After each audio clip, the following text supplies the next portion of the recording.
Hello, thank you so much for being here today. My name is Lila and I read 111 books in 2025 and these are my top 10 books of the year.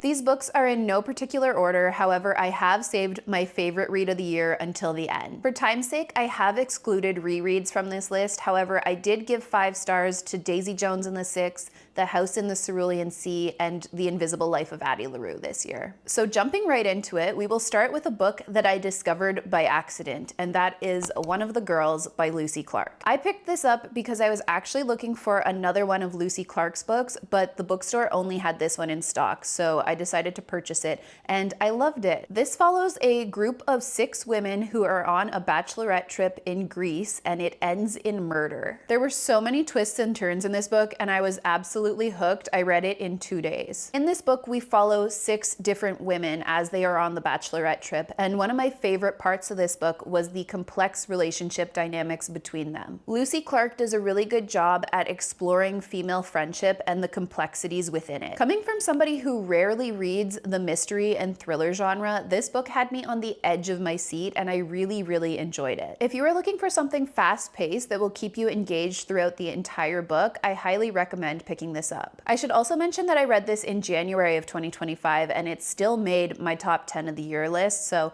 it definitely stuck with me throughout the year. Alright, so this next book I'm going to talk about is definitely a controversial one and it has some haters. However, it was one of my most anticipated books of 2025, so I couldn't not include it on this list. And that is Onyx Storm by Rebecca Yarros. You know, I've heard the criticism that this isn't the most well thought out fantasy series and that it felt rushed to some readers, but I personally have had so much fun with this series. For those who may not know, this is the 3rd book in the Fourth Wing series, which is a fast-paced romantasy featuring dragons. I was actually anticipating the release of this book so much that I booked the day off work to read it, and I have no regrets. This series has been so fun for me, and it doesn't require too much effort to get into, which I really love about it. I often recommend this to readers who are new to the fantasy genre because it is so fast-paced and easy to get into. This was a 5-star read for me, and I can't wait for the next book to come out. The next book is book 1 of the Crescent City series, House of Earth and Blood. This book actually took me by surprise because I have heard so many mixed reviews about it. I am a big fan of both A Court of Thorns and Roses and Throne of Glass, which are series written by the same author,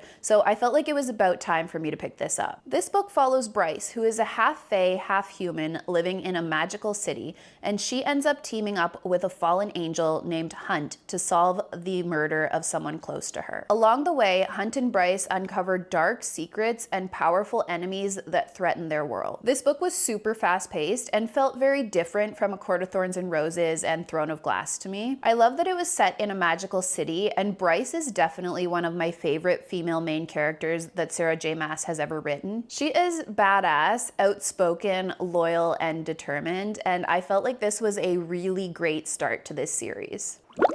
Switching gears a little bit, the next book on my list is a romance, and that is One Golden Summer by Carly Fortune. I picked this up in the summer expecting a lighthearted, easy read, and it definitely was both of those things, but it was also quite impactful. In this book, we follow Alice, who is a photographer living in Toronto, and she returns to a small town called Barry's Bay where she used to spend her summers as a teen. While she is there, she meets Charlie, who is a man that she realizes is featured in a life-changing photograph that she took as a teen when she was spending the summer in Barry's Bay. This is a romance, but it also features a really sweet relationship between Alice and her grandmother. This book felt really special to me because I have actually been to Barry's Bay many times, so I knew some of the spots it was referencing and I could picture it perfectly. In an interview that Carly Fortune did, I heard her say that the title of this book, One Golden Summer, is inspired by the Harry Styles song Golden. And I feel like Carly Fortune captured the essence of that song so well within this book because it is the perfect summer read. Next, we have the Red Rising series by Pierce Brown, and this was one of my first sci-fi reads ever. This is a dystopian sci-fi series about Darrow, who is a Red, which is the lowest caste in a color-coded society. Darrow works tirelessly as a miner every single day, thinking that he will make the surface of of Mars livable for future generations. Without exposing too much about this series, I will say that Darrow uncovers a secret which launches him into a fight for justice. This series is fast-paced and has an amazing found family that you will care so much for,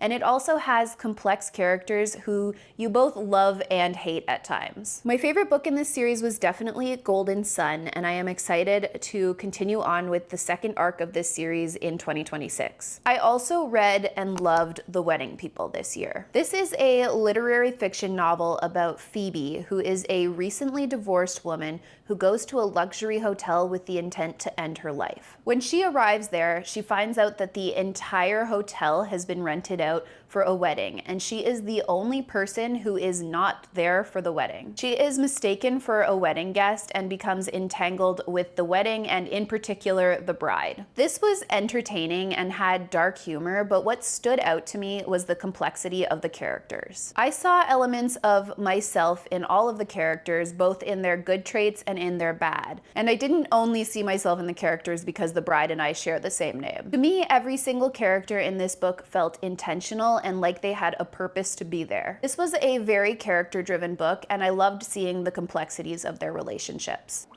Wild Reverence by Rebecca Ross was also an amazing read for me in 2025. This is a romantic fantasy book set in the same world as Rebecca Ross's Divine Rivals series, which I read in 2024 and loved. In this book, rather than following the mortals of the world, we are following the gods. Our main character, Matilda, is a half-goddess who has a unique power to travel between the Underrealm and the Skyward Realm, making her a messenger for the gods. Alongside following the gods in this world, there is also a beautiful romance element to this story. Matilda has a fated connection with a mortal man named Vincent, whose path keeps crossing with hers. I really loved this book. It was fast-paced, poetic, atmospheric, and so romantic. If you read Divine Rivals but wanted a little bit more world building, I highly recommend picking this up. You don't have to have read the Divine Rivals series to read Wild Reverence, however, I do think it is worth reading. Next, we have the first two books in a romantic fantasy series that I think is criminally underhyped, and that is Servant of Earth and Princess of Blood. In this series, we follow Kenna, who has grown up poor in a small human village. Every year, her village holds a festival where they select a group of girls to go live amongst the Fae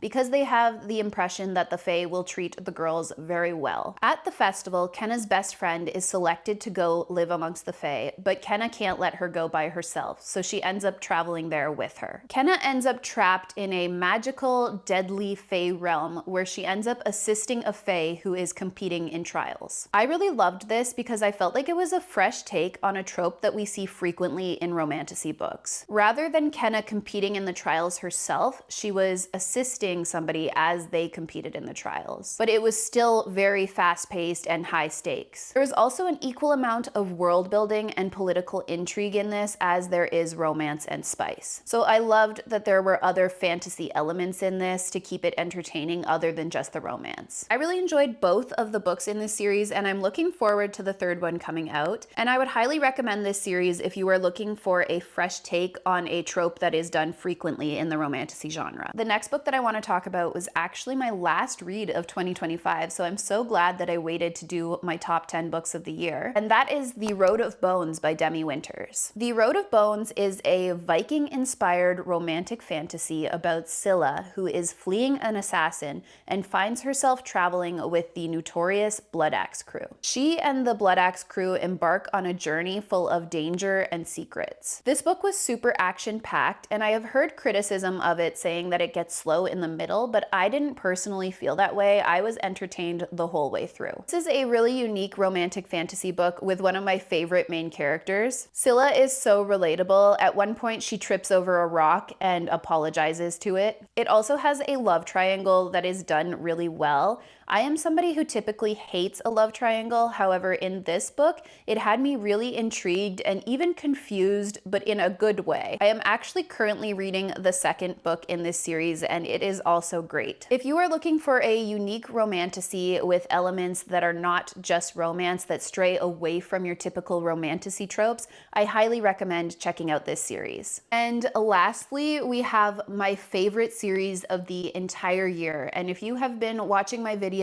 No one is surprised to hear me say this because I have been talking about this series nonstop, and that is The Bone Season by Samantha Shannon. This is a dystopian fantasy series about Paige, who is clairvoyant and a dream walker, which essentially means she can possess people. She is living in a futuristic London where it is illegal to be clairvoyant and where the government is hunting clairvoyants. Paige is captured early on in book 1 and is sent to a mysterious prison where she learns more about her powers, uncovers mysteries, and becomes involved in a powerful and secret rebellion. I will say that the first book is a little bit hard to get into because there is so much to learn, but once you understand the world, this series is so addicting. You grow to love each of the characters so much, and this has one of the best romance subplots that I have ever read. I rated each book in this series either 4.5 or 5 stars, and I could not recommend it enough. I truly love it, and I'm so grateful that I found this series in 2025. So 2025 was obviously an amazing reading year for me, and those were my top reads of the entire year. If you have a top 10 books that you read in 2025, I would love to hear about them in the comments. Thank you so much for taking the time to watch this video, and I will see you again with a new video soon.